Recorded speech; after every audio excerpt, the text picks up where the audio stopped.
শীতের সকালে 1 কাপ আদা চা না খেলে কিন্তু একদমই শরীরে কোনো এনার্জি আসে না, আর খেলে কিন্তু খুব ভালো লাগে, ঠিক না বন্ধুরা? তো যাই হোক, সকাল সকাল উঠে সমস্ত কাজ কমপ্লিট করে এসেছি হচ্ছে একটু চা বানাতে। তো কেমন আছে সবাই? আশা রাখি সবাই ভালো আছে, সুস্থ আছে। তো চা হচ্ছে, আর হচ্ছে পাউরুটি আনতে বলেছি, কেক পাউরুটিগুলো, ওগুলো খেতে কিন্তু দুর্দান্ত মজা লাগে, খুবই ভালো লাগে। তো মাঝে মধ্যে খাই আর কি, সবসময় না। তো হচ্ছে সেই পাউরুটি এনেছে আর হচ্ছে চা করছি। তো আজকে চাটা করছে যে আদা আর লং, গোলমরিচ দিয়ে চাটা বানাচ্ছি, আর একটু তেজপাতা দিয়ে। তো ঠান্ডার খুবই প্রবলেম, ঠান্ডার জন্য এটা খুবই উপকারী এই চাটা বন্ধুরা। আমি জানি সবাই এটা জানো, সবাই করেও খাও। তবে অনেকে দুধ চা খায়, তবে দুধ চা সবাই পছন্দ করে, কিন্তু অনেকে পছন্দ করে না। তো আমি কিন্তু লাল চাটাই বেশি পছন্দ করি, আবার বিশেষ করে ঠান্ডার দিনে। তো চাটা ফাইনালি হয়ে গেছে, দেখো কাপে কাপে ঢেলে নিচ্ছি। এই যে, তো আমরা 3 জন, তো 3 জনের হচ্ছে 3 কাপ ঢেলে নিলাম। আর হচ্ছে এখানে পাউরুটি আছে, আর এই পাউরুটিগুলো একদম কেক পাউরুটি, খেতে খুবই মজা। তো তারপরে যাই হোক, এখানে একটা দেখো কী কাণ্ড করেছে, এতগুলো বাজার একসাথে এনেছে, একদিনে এনেছে। তো এই যে চা, তো ওখানে এনেছে এই যে পাস্তা।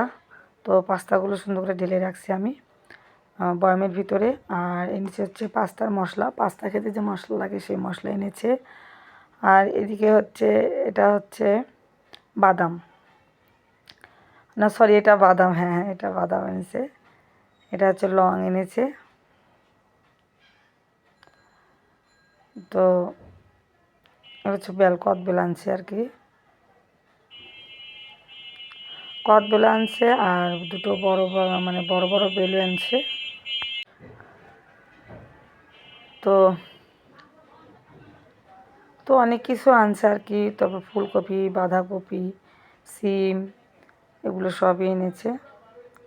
তো এই যে, আর এনেছে হচ্ছে শীতের আর একটা সবজি, সেটা হচ্ছে পালং শাক। আর এই পালং শাক কিন্তু শীতের দিনে বেশি মজা লাগে, গরমের দিনে তেমন পাওয়া যায় না।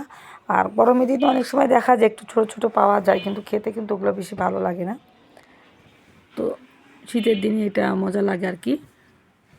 তো তো আমি পালং শাকটা রান্না করবো আজকে হচ্ছে আলু দিয়ে। তো নতুন আলু এনেছে, তো আলুগুলো সুন্দর করে তেলের ভিতরে ভেজে নিব। তারপরে দিয়ে দিলাম হচ্ছে এই যে কালো জিরা সম্বার। আর আজকে হচ্ছে সোমবার, তো এই জন্য আমি হচ্ছে পেঁয়াজ রসুন দেবো না, তো একটু আদা কুচিয়ে দিলাম, আর একটু কাঁচা লঙ্কাও দিয়ে দিলাম। তারপরে হচ্ছে শাকটা দিয়ে দিব।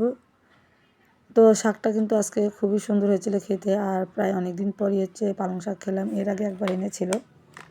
আর দেখো আমি ভয়েস দিচ্ছি, আমার কণ্ঠটা কেমন তোমরা বুঝতেই পারছো, কণ্ঠটা দেখে খুবই ঠান্ডা লেগেছে, আর গলার স্বরটা ভেঙে গেছে। তো গলার স্বরটা অনেক দিন ধরে ভেঙেছে, একটু মাঝখানে ভালো হয়েছিল, আবার ঠান্ডা পেয়ে আবার এরকম হয়েছে। তো এটা একটু অবস্থা, ঠান্ডা পড়তে না পড়তে এরকম অবস্থা হয়ে গেছে। আর আমার ঠান্ডা মানে বেশি একটু লেগে থাকে। তো এখন হচ্ছে সন্ধ্যার সময়, শুভ সন্ধ্যা বন্ধুরা। তো এখানে একটু বসেছিলাম গান নিয়ে, অনেকদিন হলো গান গায় না, আর জানোই তো সব কিছু হচ্ছে একদম চর্চার উপরে, তো চর্চা হয় না, আর কেমন জানি ভুলে গেছি। তো ভাবলাম যে একটু চেষ্টা করে দেখি, তো দেখি মনে আছে কিনা গানগুলো। ভুল টুটি কিন্তু ক্ষমা করবে, কারণ আমি কিন্তু মানে আসলে মানে ট্রাই করতেছি এটা।